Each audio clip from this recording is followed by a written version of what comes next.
Well, Gary, one of 4 sons to your mum Doris and your dad Saverio, who was a founding player of the Perth Azzurri club back in 1948. Did you and your brothers have any choice but to play football? Well, there wasn't really too many other sports other than Aussie rules at the time, and we lived a stone's throw away from here. So my father played football, so obviously the kids all followed suit, and we had a fantastic time. So a long era for the club and for the family as well. Was there a lot of competition between you and your brothers growing up? Oh, not really. We're all different ages. So, I mean, I was the baby, so I ended up in my era, I had to play with bigger kids because there weren't any teams. The youngest age group when I was playing was under 13. So I was a little 10-year-old playing with, gigantic guys that were 13. But it was the only time I had to play because there was no other team. So, it was an era now you could play when you're 6. But we were late starters, but it meant that we had plenty of opportunities later on, and to achieve things, it was a lot of hard work. But you don't get nothing in this world if you don't work hard. But it obviously paid dividends, because I saw you made your debut at Azzurri at 16 alongside your brother Bruno and Eric.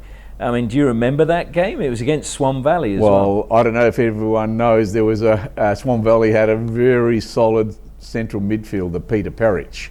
And I got a welcome to first team football from, he's one of the strongest guys going around, and very volatile, quite strong in the tackle, so it was a very good introduction to senior football. Did you have butterflies going into that game? Probably. I mean, it's a bit hard to remember now, but anyone would at 16 go and playing with all the players, and especially when you're coming up against, Peter Perry, it was a very well-renowned name in the Swan Valley at that time, so it was quite fearsome at times, but I managed to do my job. Well, 1975 you were chosen for the Australian under-23 side along with Saro Arzelli and Dave Jones from WA. I mean, now the age limit, that's the age limit for the Olympic Games, but there were no limits back then in terms of for the Olympics. And so who did you play your matches against as under-23 teams back then? In the national team, I just got selected. We got selected in the squad. We went up to Jakarta and just played the games against Indonesia, and I would have thought that would have been 1975, I think. But it was just only a 3-game tour. I think Eric Worthington was involved in that tour, as he was the director of coaching of the Soccer Australia at the time, and I think he was the manager of the squad, and Johnny Warren actually was involved in the coaching of the team. And I think you made your debut for the national team that same year, didn't you? I played, after the end of that year, 1975, there was a series Australia played Russia all around the country, and the initial training camp was in Perth, and the game against Russia was against Perry Lake Stadium, and I came on with about 10 minutes to go, and that was my first cap for the country against Russia. And I mean, in those days, to be fair, it was very rare for a West Australian to get picked for the national team. Very rare, and Ray Eilert was in that squad as well. So I think Ray played that day at Perry.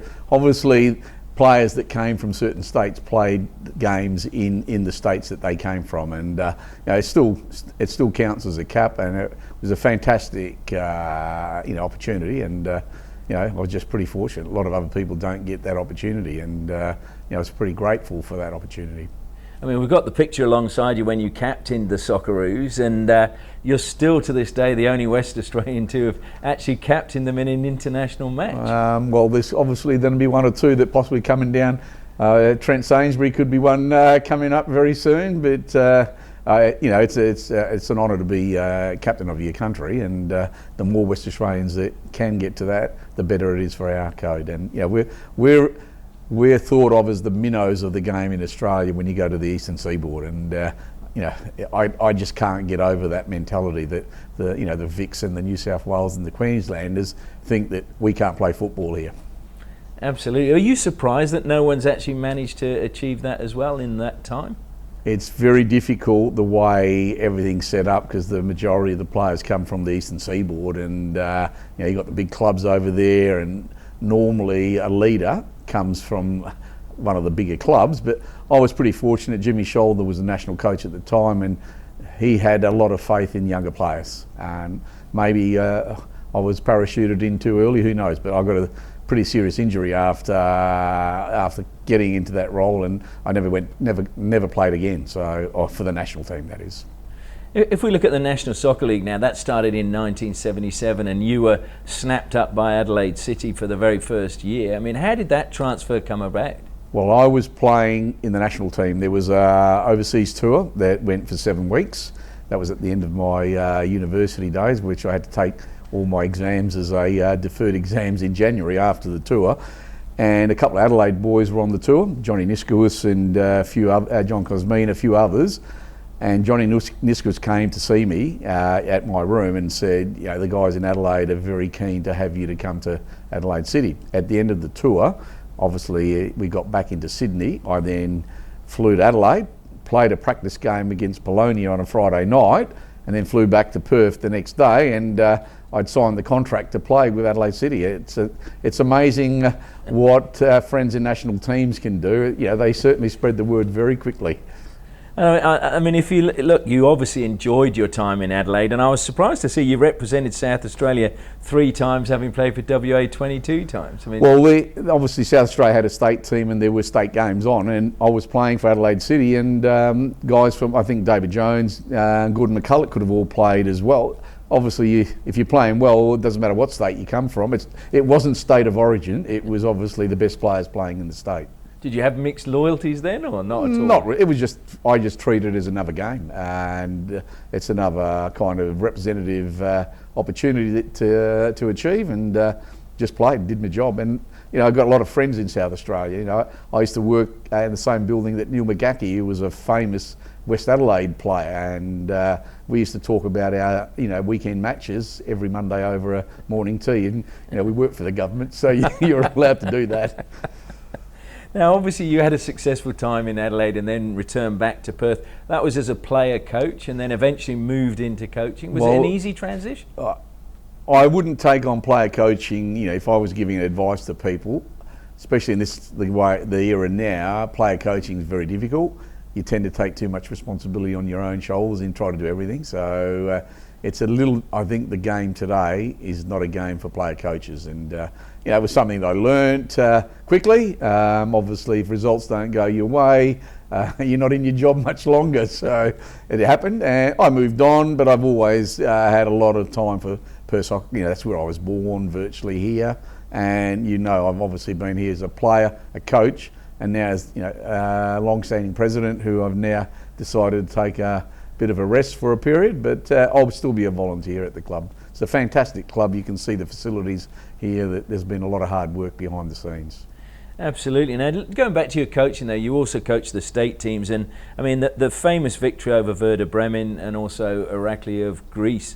I mean, was that again a real highlight for you at that stage? Well, the victory against Werder Bremen was a significant highlight, because they just come to Australia after winning the European not the Champions League, the Cup Winners' Cup. Yeah. So, and the tour came about because Winton Rufer played for Werder Bremen, and I think that's where the organisation came about, and it was fantastic. And the Werder Bremen coach was a very famous man called Otto Rehagel, who ended up being the Greek national coach, and he won Euro, you know, the first time Greece ever won anything, and so he's like a god in Greece. So, you know, we had some very good young players that day, and obviously they went on to better things, and it's fantastic.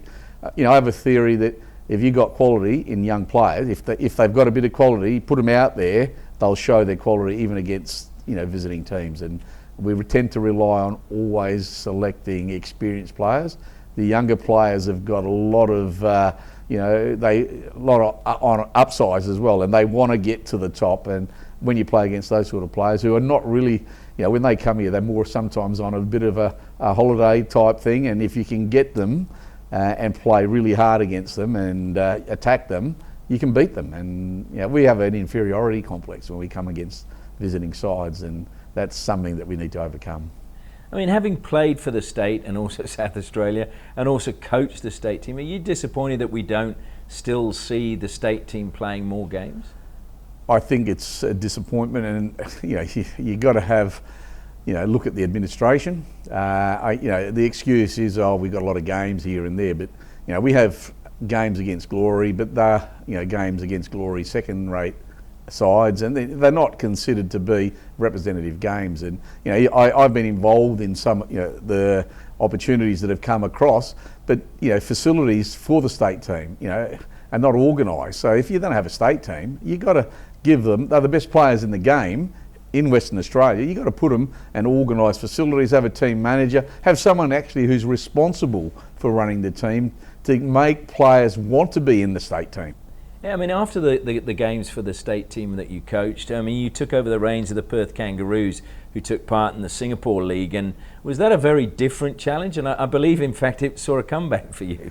Well, me and my assistant coach, Mickey Brennan, we had to play because we didn't have enough players, because the situation when the original founders of the Kangaroos pulled the pin off, I think it was a financial reason. Nick Tarn and Paul Afkos took it over, and we were struggling to have players because some of the clubs were calling back their players. And I think the last weekend we had to play Friday and Sunday, and me and Mickey Brennan put the boots on. So we ended up having we got a Guernsey for the Perth Kangaroos as well. But I think I might have been about 41 years old, and I thought, geez, that was a tough game. But the Kangaroos, and I think sometimes they slip part of the history away, but they were so important really in the preparation for the Perth Glory and you becoming the first coach there. Well, out of the first team Perth Glory, I think quite a few of the starting lineup were in the Kangaroos, and that was the nucleus of the team. Kangaroos didn't get beat in the single Premier League, and you have to think about Bobby I know Bobby wasn't in the team, but there was Paul Strudwick, Scotty Miller, Gareth Naven, Craig Naven. There's quite a few, and they all played a significant part in the start of Perth Glory, and they were fantastic players. Look, they sacrificed a lot, because at the end of the day, when the pin got pulled by the initial owners, they could have all walked away, but they stuck together, and that was an achievement for WA. And I don't think they've got the recognition that they deserve, because if they had pulled out and the team collapsed, I don't think we would have got in the National League at that time. No, I agree with you. And I mean, you obviously took over the coaching role for the Glory in that first couple of seasons, and Nick Tarn and Paul Afkos said they've always wanted a West Australian coach. Was it something you really wanted at that time? Well, being a West Australian, that was obviously the intent. I would have wanted to be the coach. I had the runs on the board, winning the league with the club 3 years in a row, and then the Kangaroos did so well, knowing all the players and knowing a fair bit about players in the eastern states, because I certainly at that time used to keep a very close watch on the National Soccer League, and but it was a difficult job because I was still working. Nowadays coaches have only got one thing to do, and that's coach the football team. So trying to work at the same time, go into state and then come back and go straight to work, it's not easy. And but it was a fantastic start, for the game here. The crowds that. I don't think the atmosphere that was there when they had those 17,000, 18,000 plus crowds has been back at the ground, other than maybe the finals that were played at the WACA and the grand final at Subi Oval. But the game against South Melbourne Knights, when Scotty Miller scored, and you see that goal being played regularly on when you have look back at all the games, that was a fantastic crowd that came, and they thoroughly enjoyed the shed. Everyone was queuing up to who could get a spot in the shed. You didn't bring your Sunday best if you were in the shed, because you went home drenched. But they got good quality. Okay, we didn't win every game, but the games were exciting because there were quite a few goals, and that's what the public want to see. I mean, you talked about the players not getting recognition for the Kangaroos, but I also think if we look back at that first year with the Glory, there's maybe not enough recognition given to the whole Glory setup, because you were one game away from making the finals that year, which would have been the first Australian team in any sport in their first year to make the finals. So, I mean, it was a phenomenal first year. Well, the players sacrificed a lot, and, like I said earlier, you've got two legs, you've got two arms, exactly like the other. They know better than what you are. The only thing the difference was, I don't know if anyone recognised, when we played Sydney Olympic in the first game, the muscle definition in their players, in their legs and their lower body, was a lot more than ours, because they'd experienced tougher competition. But as we got into the season, our players certainly stepped up, and it was great to see. Okay, we had our highs, we had our lows, but that goes with the game. Were you sad to leave the NSL and finish coaching there after 2 years? Well, it wasn't. It was a very tough period. I didn't take it that well, but you got to move on. You get coaches that, our club coach here had been here 6 years and won titles, and he won the top 4 final this year or last year, and he got moved on. So those things happen in sport, and you just got to accept it. But it wasn't a very good period, for the couple of months after it happened. But it was difficult being a part-time coach as the professionalism was getting better and better.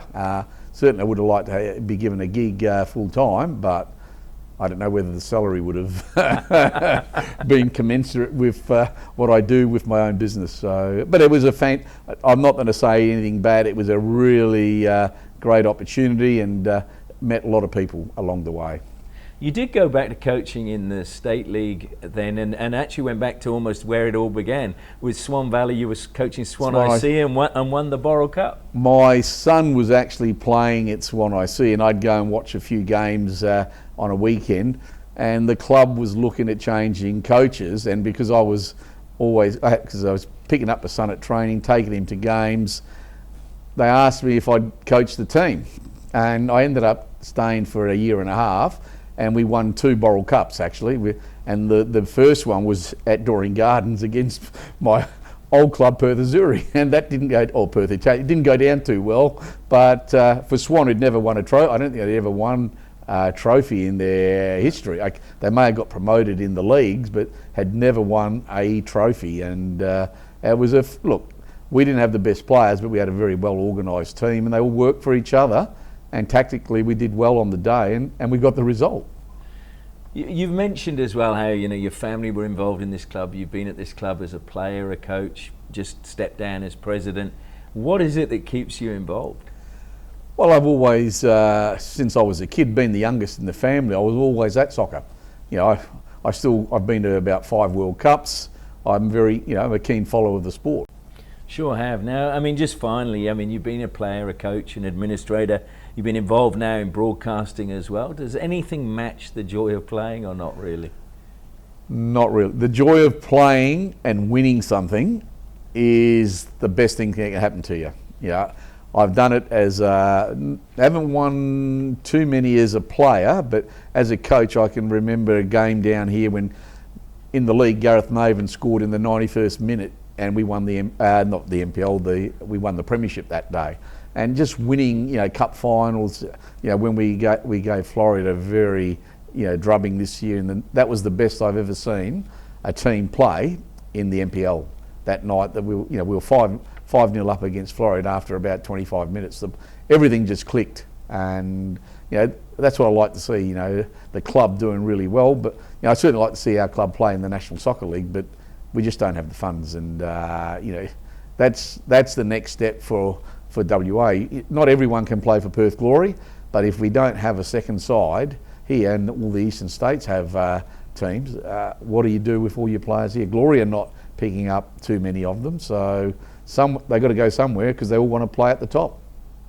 Well, Gary, thanks so much for your time, and thanks for all you've done for the sport in WA over the years. Thanks, Ash, and I'll continue to try to do my best in the future.